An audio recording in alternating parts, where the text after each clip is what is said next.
صحابہ کرام کی ایک جماعت کسی سفر پر تھے۔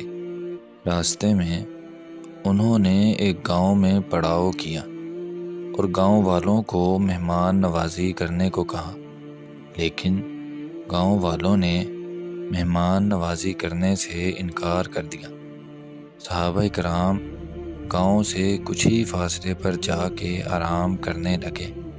ابھی تھوڑا ہی وقت گزرا تھا کہ اس گاؤں کا جو سردار تھا اسے سانپ نے ڈس لیا۔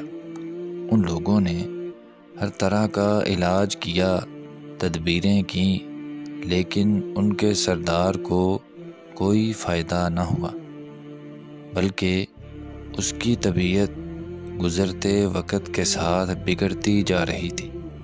گاؤں والوں میں سے کسی نے کہا، وہ جو قافلے والے آئے تھے جن کی ہم نے مہمان نوازی نہیں کی، ان سے پوچھو، شاید کوئی علاج کرتا ہو۔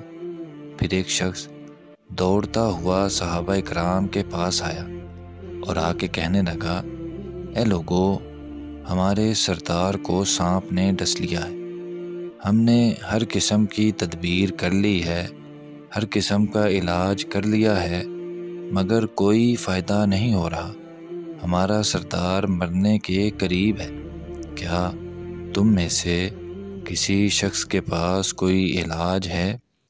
تو ابو سعید رضی اللہ تعالیٰ عنہ نے کہا، ہاں، میں دم تو کرتا ہوں، لیکن تم لوگوں نے ہماری مہمان نوازی نہیں کی، اس لیے میں دم نہیں کروں گا۔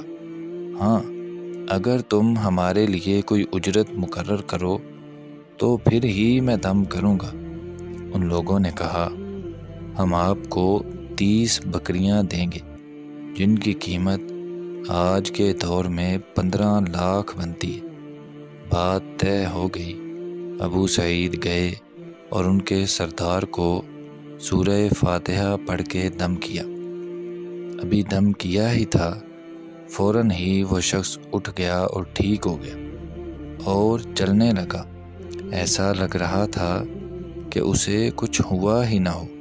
ابو سعید کہتے ہیں، ہم نے وہ بکریاں لیں، دودھ پیا اور اپنے سفر پر روانہ ہو گئے۔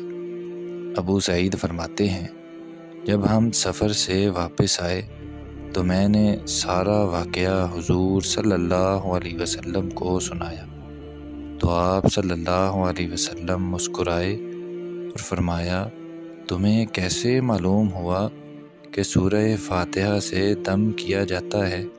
پھر فرمایا، تم نے اچھا کیا ہے، اور اب جو بکریاں لائے ہو ان کو تقسیم کرو اور ان میں سے میرا حصہ بھی رکھ لینا۔